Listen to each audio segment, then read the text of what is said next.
ഇത് വീടിൻ്റെ ബൗണ്ടറിയിൽ നിൽക്കുന്ന തേക്കും തൈകളാണ്. 2021 വലിയൊരു കാറ്റിൽ എൻ്റെ വീടിന് സമീപം നിന്ന 70 ഇഞ്ചിന് മുകളിൽ വണ്ണമുള്ള ഒരു തേക്ക് ഒടിഞ്ഞു വീണു. വിൽപ്പനയ്ക്ക് യോഗ്യമല്ലാതിരുന്നതുകൊണ്ട് ഞാനത് ഉപയോഗിച്ച് സിറ്റ് ഔട്ട് പണിതു. അതിനുശേഷം വന്ന മിച്ചമുള്ള ചെറിയ കഷ്ണങ്ങളെല്ലാം കളയാതെ ചാക്കിനകത്ത് കെട്ടിവെച്ചു. ആറ്റിക്കളഞ്ഞാലും അളന്ന് കളയണം എന്നുള്ളതാണല്ലോ പഴഞ്ചൊല്ല്. അപ്പം അത് കൂടാതെ ഇതുപോലെ വണ്ണമുള്ള ഒരു തേക്ക് കഴിഞ്ഞ വർഷം ഇടി വെട്ടിയായിരുന്നു. അതും ഞാൻ കളയാതെ അറുത്ത് ഉരുപ്പടികളാക്കി നാട്ടി സൂക്ഷിച്ചിരിക്കുകയാണ്. കളയാതെ സൂക്ഷിച്ചിരിക്കുന്നു. അപ്പോൾ ഓഫീസിലെ ചെറിയ ആവശ്യങ്ങൾക്കായി ഞാൻ ഇതിൻ്റെ അകത്ത് കുറച്ച് കഷണങ്ങളൊക്കെ പെറുക്കിയെടുത്തു.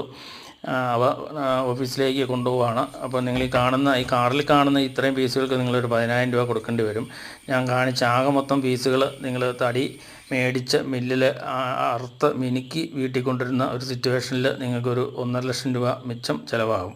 അപ്പോൾ തേക്കിൻ്റെ ഒരു ഉരുപ്പടിയുടെ ഒരു കഷ്ണങ്ങളും നിങ്ങൾ കളയാതിരിക്കുക.